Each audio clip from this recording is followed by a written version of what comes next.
ruang gerak. Ruang gerak juga penting kalau buah kita ruang geraknya sempit. Maka ya kita tidak bebas melakukan pilihan langkah.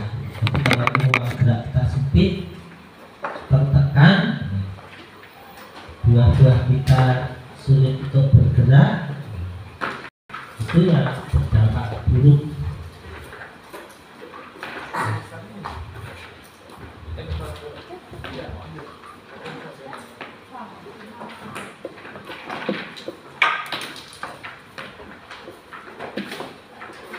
Nanti diikuti langkah saya, ya diikuti.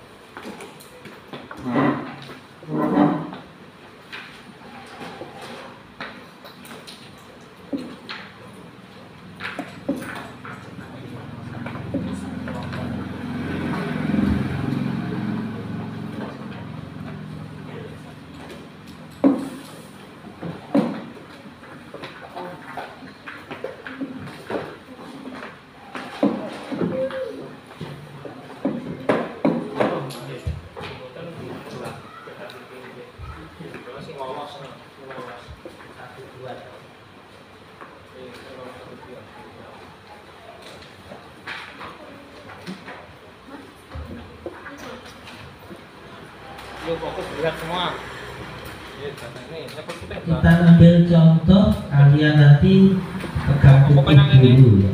Misalnya kalian pegang putih dulu. Pegang putih dulu.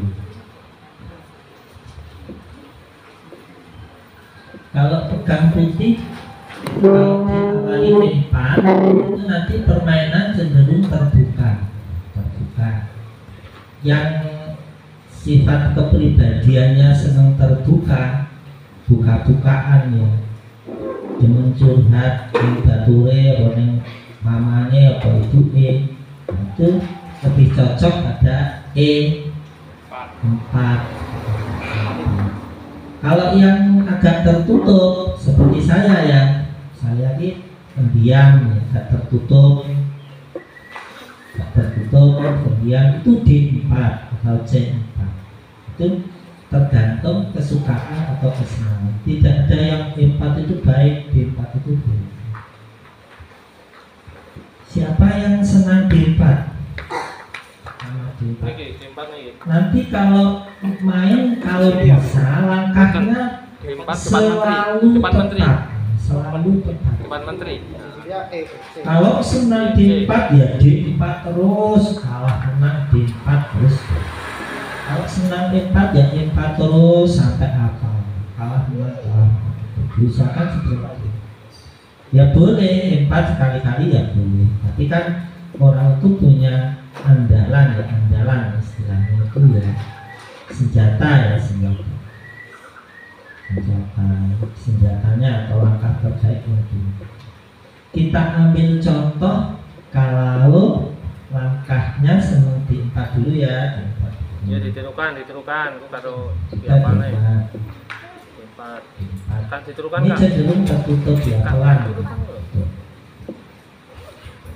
Yang sering dimainkan hitam itu adalah D5. Ada juga yang tidak F6 juga. Yang sering dimainkan lawan itu D5. Maka terbaik kalian sebagai pemegang putih bisa yang sering sekali dimainkan itu adalah C4. Ini namanya gambit menteri. Jadi gambit menteri. Gambit menteri namanya gambit. Gambit itu maksudnya dibeli ya, dibeli satu bidak. Bidak mana yang gratis? Absen.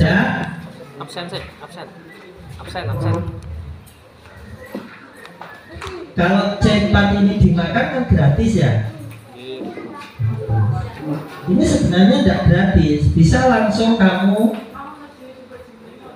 apa? Ini tidak gratis ya. Sekarang saya tanya, apa kerugiannya hitam kalau makan ini? Kerugiannya hitam adalah Posisi. hitam itu bidaknya bagus, bidak sentrumnya ditukar dengan bidak sayap C ini.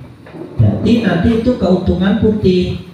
Apakah bidak ini nanti bisa diambil lagi? Bisa, langsung sekat sini ya. Sekat. Nanti ini, misalnya ini dimakan. Kalau kalian main catur itu seperti dia, dibayangkan kalau ini makan. Jadi buah bidak hitamnya kan di sini. Maka kita sekat. Itu di angan-angan ya, dibayangkan. Sekat. Ini kan ditutup misalnya pakai ini C6. Menteri langsung makan C4. Bidak itu hanya sementara ya.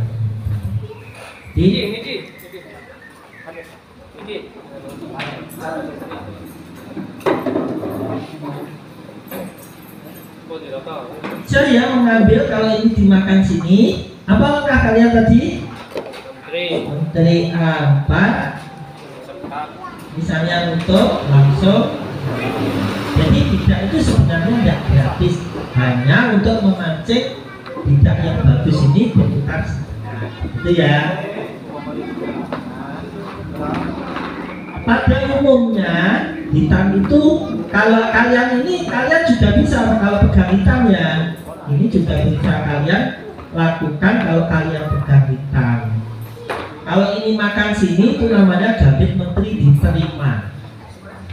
Tapi yang sering dimainkan hitam itu adalah E4 atau C6. Kalau E4 ini namanya gambit menteri ortodok. Kalau C6 ini gambit menteri semi slavis. Ini juga bisa kamu mainkan ya, kita bagus, ini tidak apa-apa.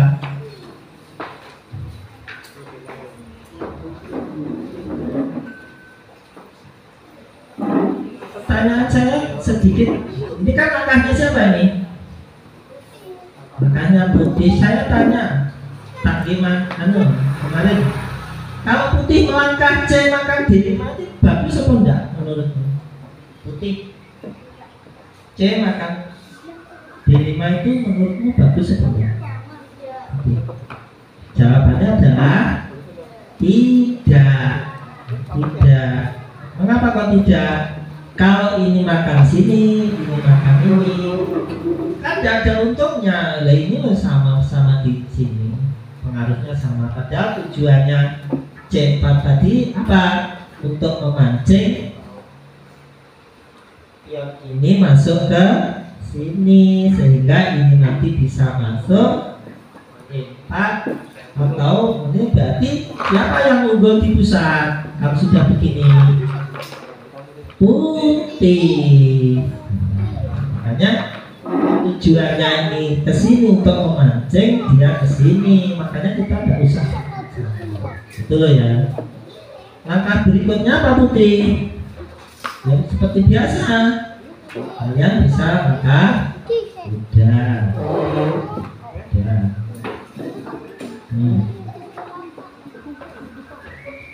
Ini gambit menteri ortodok namanya. Langkah hitam apa yang bagus? Langkah hitam adalah bisa C6 untuk memperkuat sentrum sini. Tetapi langkah C6 ini berdampak buruk pada salah satu perwira. Jadi sekarang tes tanya, langkah C6 ini mengandung kelemahan bagi hitam untuk sementara waktu. Pertanyaan saya, perwira apa yang mendapat dampak yang jelek akibat langkah C6 dari hitam? Perwira yang mana? Kuda mana? Tidak pengaruh, ini kuda bisa ke sini, kuda ini bisa ke sini. Kuda ini masih bisa, gajah masih. Gajah yang mana? Gajah C8 ini. gajah ini untuk sementara waktu tidak bisa bergerak. Karena apa? Lajur-lajurnya ini ditutupi oleh, berarti tugas hitam nanti adalah memberi jalan keluar pada gajah hitam. Catur itu sederhana sekali ya. Kalau nanti gajah hitam ini tidak bisa keluar, kalian nanti bisa apa ya, ruang geraknya itu sempit. Prinsip-prinsip caturnya gerak ruangnya sempit. Bagaimana caranya mengeluarkan gajah ini? Coba kita teruskan. Karena waktunya apa? Iya. Tujuan C6 ini sebenarnya untuk apa? Ada yang tahu tujuan C6? Tujuan C6 ini sebenarnya kita mau makan ini, kemudian dia nanti mau meneruskan jaga ini sambil dia nanti makan ini kan sudah tidak bisa nyekat tertutup ini, gitu loh. Makanya putih yang bagus itu sederhana aja. E3 tujuannya apa?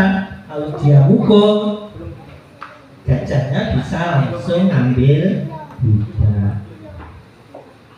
C6 tadi tujuannya kalau ini mukul nanti langsung dia dukung sini sehingga bidak C4 itu tidak bisa diambil lagi oleh putih. Kalau tidak bisa diambil lagi oleh putih, berarti siapa yang unggul bidak? Pemain bintang. Pemain itu untuk satu bidak bahaya, makanya dia harus dibuka E3. Setelah itu apa kira-kira langkah kita? Ya normatif aja. Budak C, budak F. Nah, putih juga wajar aja seperti biasanya. Budak C3. Apa langkah hitam yang bagus? Ya, yang belum keluar mana? Budak B7. Apa langkah putih berikutnya kira-kira untuk menunjang persiapan mereka? Ya ini kan berikutnya gitu ya urutannya kemarin. Gajah D, gajah D3. Baru setelah ini boleh makan. Boleh makan begini ya. Boleh makan begini. Ini bisa kalau kalian apa? Kalau kalian digantikan, ini dimakan begini. Berikutnya ini langsung B5. B5 yang ini ya, dia bisa turun ke B3, bisa turun ke B3. Yang sering dimainkan adalah turun ke B3. Kemudian dia langkah A6. Sekarang saya tanya, tujuan langkah A6 hitam ini tujuannya untuk apa? Siapa yang tahu? Tujuannya langkah bidak A6 ini tujuannya apa? Ada yang tahu kira-kira? Enak sing iso jawab apa ora? Tujuannya ini menjaga B5 kalau suatu saat nanti bidak C6 ini masuk atau maju ke C5. Tujuannya apa bidak ini maju ke C5? Untuk memberi ruang gerak siapa tadi? Yang pertama tadi gajah C8 masuk ke B7. Nah, itulah ya.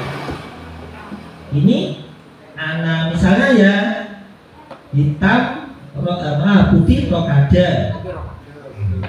Ini bisa langsung masuk ke C. Seperti ini. Kemudian misalnya ini menteri E2, baru gajah B7, kemudian A3, gajah bisa ke B7.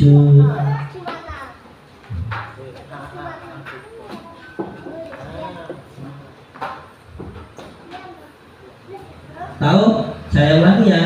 Ulangi, bukan gajah ke-7, menteri ke-7 ini dulu yang bagus.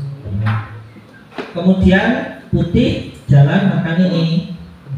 Sekarang saya tanya, kenapa putih kok sekarang jalan mukul pion mukul ini? Tujuannya ada yang tahu kira-kira? Kenapa putih kok melakukan langkah bagus mukul ini? Ada yang tahu?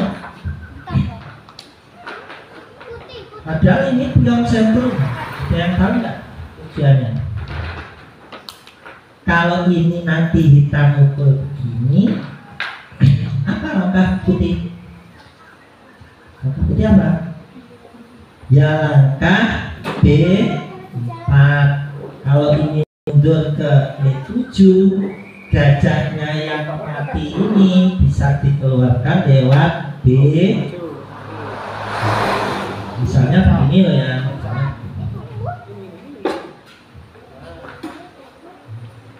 Kemudian rokade. Langkah apa putih yang bagus ini? Berikutnya dua apa yang belum gerak putih? Benteng A-D-1. Menghindari ini ya. Misalnya menteri masuk sini, atau tadi menterinya bisa langsung sini ya bisa. Apa langkah putih berikutnya? Benteng F kemana? D1. Apa langkah hitam berikutnya yang belum gerak? Benteng A8. Kemanakah kira-kira benteng ini yang bagus? Benteng itu untuk memperebutkan lajur apa namanya? Bebas, lajur terbuka. Lajur terbuka itu pengertiannya apa? Benteng itu ditempatkan di lajur setengah atau terbuka. Pengertiannya terbuka itu apa? Ada lajur ini, tidak ada buah pion, tidak, itu terbuka. Kalau setengah terbuka artinya apa? Di lajur itu ada satu saja pion, baik lawan atau kawan. Jadi ini memperebutkan lajur terbuka ini. Misalnya putih langkah H3. Berikutnya hitam yang bagus langkah apa? Berikutnya seperti putih ya benteng. Kemana ini benteng? Ke lajur D.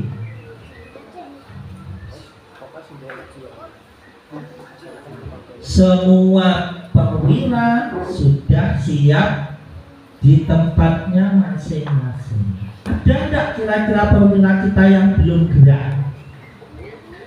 Ada enggak perwira kita yang belum, yang masih di tempatnya semua? Katanya tidak ada, semua sudah berada di posnya masing-masing. Ibarat mau perang, sudah ada di benteng, di tempat benteng, di persembunyian dengan senjata masing-masing. Sudah siap tempur. Logikanya yang menyerang duluan siapa? Putih. Kalau putih menyerang dulu itu sudah wajar. Tetapi kalau kalian pegang hitam menyerang lebih dulu, itu luar biasa. Nah kalau putihnya udah siap ya, masih tidur, perwiranya tidur ya, kita sebut lebih dulu. Karena senjata perwira kita, senjata kita udah siap. Misalnya kalau seperti ini, putih bisa melakukan serangan yang kira-kira bentuknya apa yang bisa dilakukan putih? Ya seperti biasa, asas-asas babak tengah, memperebutkan lajur terbuka. Contohnya saya ambil, putih bisa melakukan langkah ini, misalnya langkah ini, atau bisa melakukan langkah E4. Tujuannya dia mau memperebutkan lajur ini, mau melakukan terobosan di sini. E4 bisa, benteng ke sini juga bisa. Tujuannya benteng ke sini apa? Untuk menumpuk benteng di lajur terbuka. Ini kalau sudah seperti ini, kira-kira ini 8 atau 15 langkah. Sudah babak tengah. Itu baru kreativitas kalian bagaimana memulai serangan. memulai serangan itu ya pakai langkah pelan-pelan aja, misalnya E4 atau manuver kuda. Kudanya biasanya manuver ya, manuvernya itu bisa ke sini. Misalnya manuver kuda itu bisa ke sini, tapi butuh tempo, hati-hati. Kuda ke sini, kemudian ke sini, kudanya di sana. Itu namanya manuver kuda. Itu lebih safe ya. Atau E4 pelan-pelan aja. Atau memulai dia memperabotkan lajur, ini ya bisa.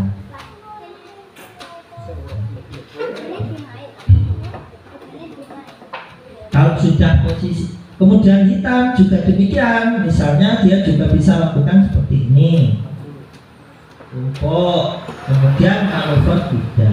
Ini juga tidak apa-apa.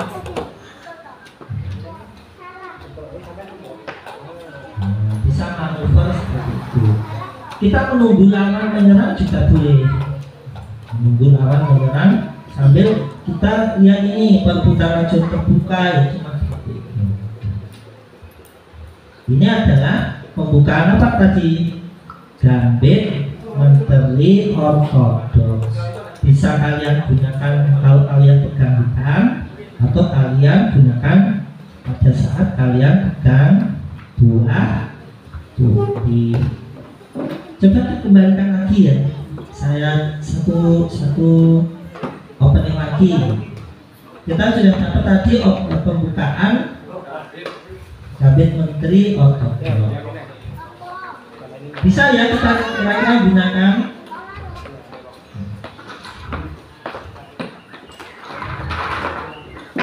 Minggu kemarin kalau nggak salah Sisilia ya, Sisilia Nadol.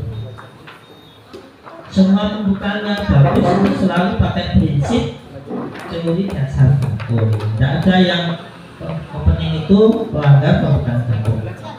Misalnya yang senang E4 tadi, karena Jaya tadi D4 dan C4. Kemudian yang sering dimainkan adalah E5. Biasanya yang sering dimainkan apa? Kuda F3. Ini diancam ya.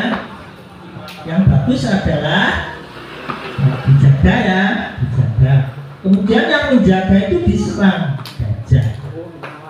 Diserang gajah. Tujuannya ini mau dimakan, kemudian dia ngambil tidak. Itu misalnya. Langkah hitam yang bagus apa? Yang bagus adalah A6. Kalau misalnya saya tanya, kalau putih makan begini, langkahmu apa?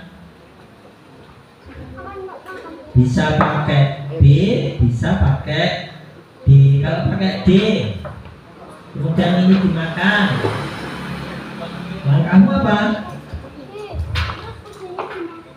Ya bisa langsung ke sini, ambil bidak yang ingatkan ini. Biasanya putih itu tidak makan kuda. Sekarang saya tanya, mengapa pemain putih tidak makan kuda? Ya, bisa, siapa yang bisa jawab? Pemain-pemain dunia tidak jarang atau hampir tidak mungkin makan kuda. Siapa yang bisa jawab? Ini namanya pembukaan apa ini? Pembukaan Rui Lopez atau Spanyol. Ini pembukaan yang sangat populer ya. Yang saya beritahukan tadi pembukaan yang sudah termasuk digunakan pemain-pemain sekelas juara dunia sekarang ya, masih menggunakan ini, sering memainkan ini. Rui Lopez. Kenapa ini kok tidak makan kuda? Kalau ini makan kuda, otomatis pemain hitam mempunyai apa? Gajah berdua. Putih gajahnya sudah hilang, jadi putih tidak mempunyai gajah berdua. Kira-kira logikanya untuk sementara siapa yang unggul? Hitam. Kenapa kok hitam? Karena gajah berdua nanti prospeknya lebih bagus dari gajah dan kuda. Karena apa? Karena nanti kan seiring waktu terjadi pertukaran, buahnya habis menjadi terbuka, maka gajah berdua itu seperti menteri. Jadi langkah putih adalah mundur ke sini.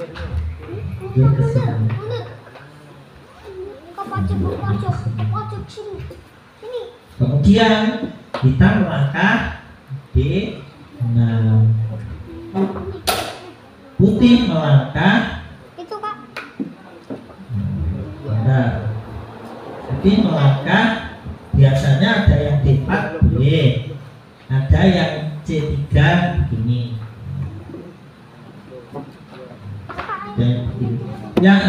Yang sering dimainkan ini ya, C.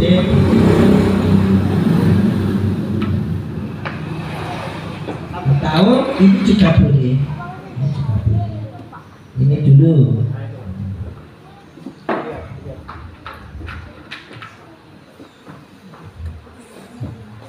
Sebentar. Ini tadi waktunya. Bentar. Oh iya, putih ya. Putih. Kuda F6. Macam ini. Dijaga ya.